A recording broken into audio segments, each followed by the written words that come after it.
everyone, my name is Lily Wigginton, and today I'm going to teach you how to make a gorgeous plate of homemade biscuits, just like our grandmothers used to make.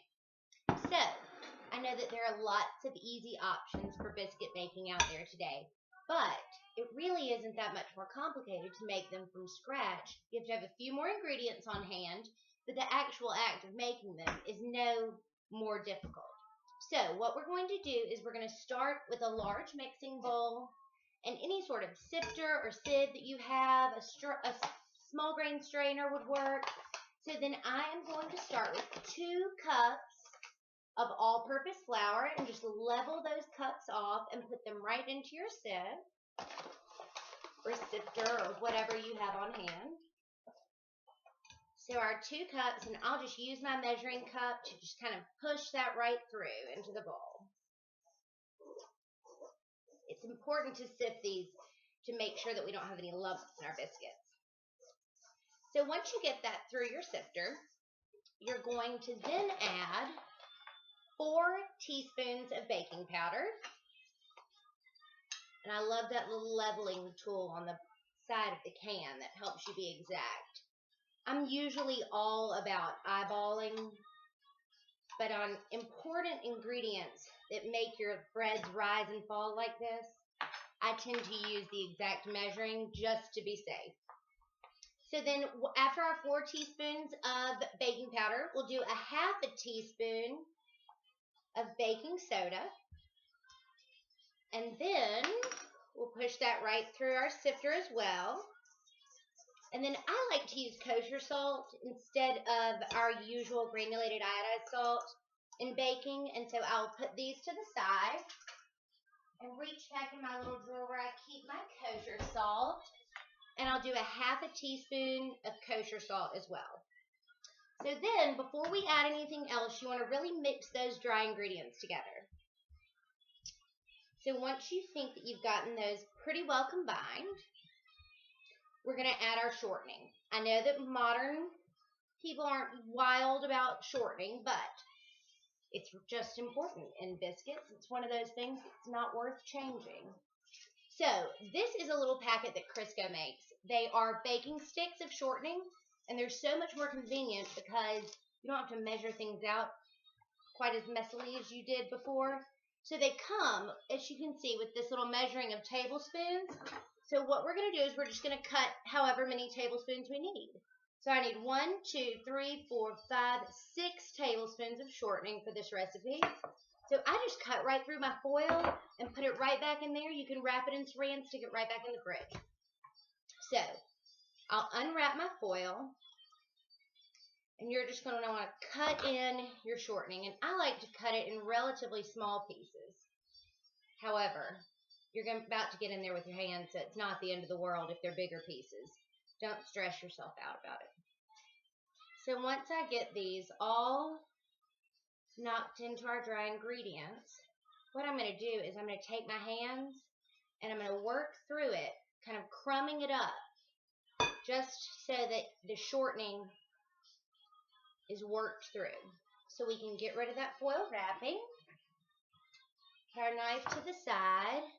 And then I'm going to kind of run my spatula through just to get all of the shortening well coated with some flour.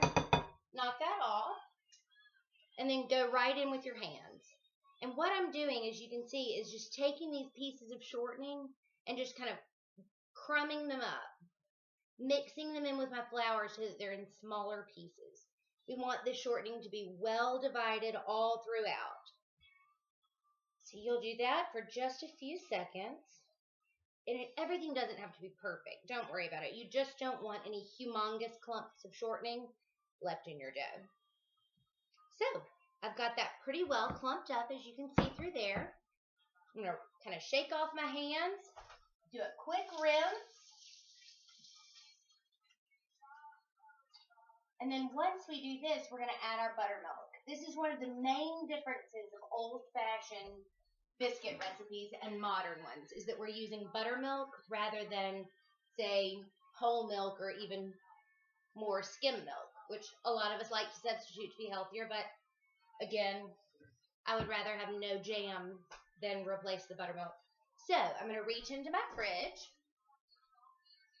And this is cultured whole buttermilk. And we're going to use about a cup. I do it in a 1/4 cup measuring cup. And I do 1, 2, 3. Whoop, I went a little over on that one. And then I do about 3/4 of that one, of the last. So about a tablespoon under a cup is what you're going to want. And then we'll take our spatula, and the trick to homemade biscuits is not overworking your dough. So what I'm going to do is I'm just going to kind of fold that in, and then I'm going to take a fork, because this is what the old-fashioned recipe that I was taught with tells you to do.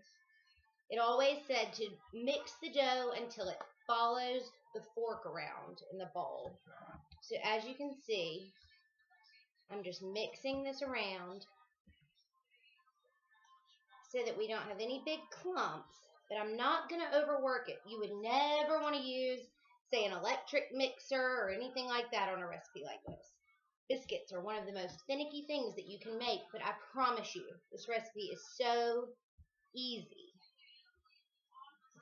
Okay, so now you can see that I've got it pretty much in a mass. So I'm just going to scrape that right there off the fork. And then I'm going to take a little bit of my flour, and I'm just going to sprinkle it onto my workstation. Brush off my hands. Let me tilt you down a little bit so you can see this.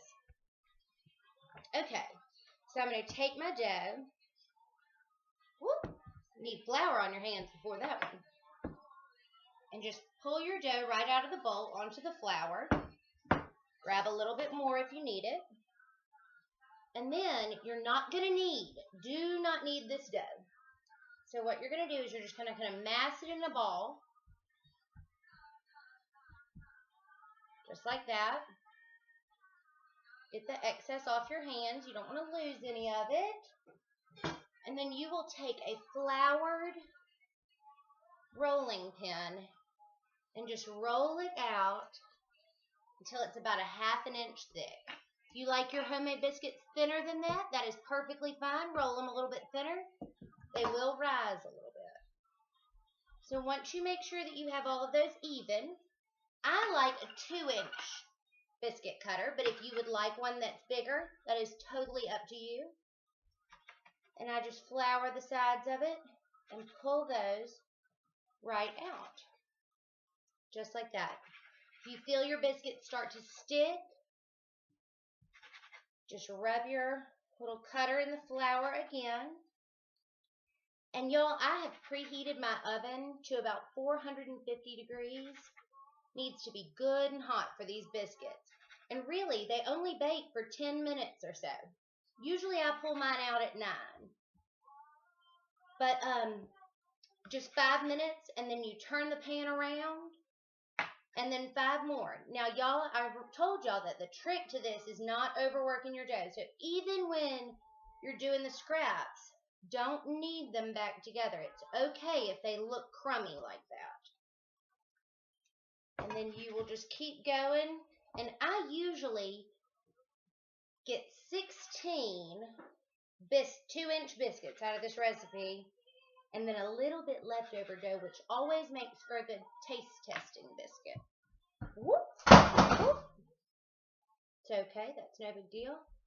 And then we'll just do our little taste tester biscuit. Napoleon is loving that flour down there. And then once you've got all your biscuits cut out, you're just going to grab a sheet pan, and you're just going to lightly spray and arrange your biscuits. And y'all, they do not spread very much, so you can really put these pretty close together on the pan. And then we will just pop them right in the oven at 450 degrees. And we will wait 5 minutes and flip them around. And then I'll be back with you to show you what they look like when they come out. See you soon.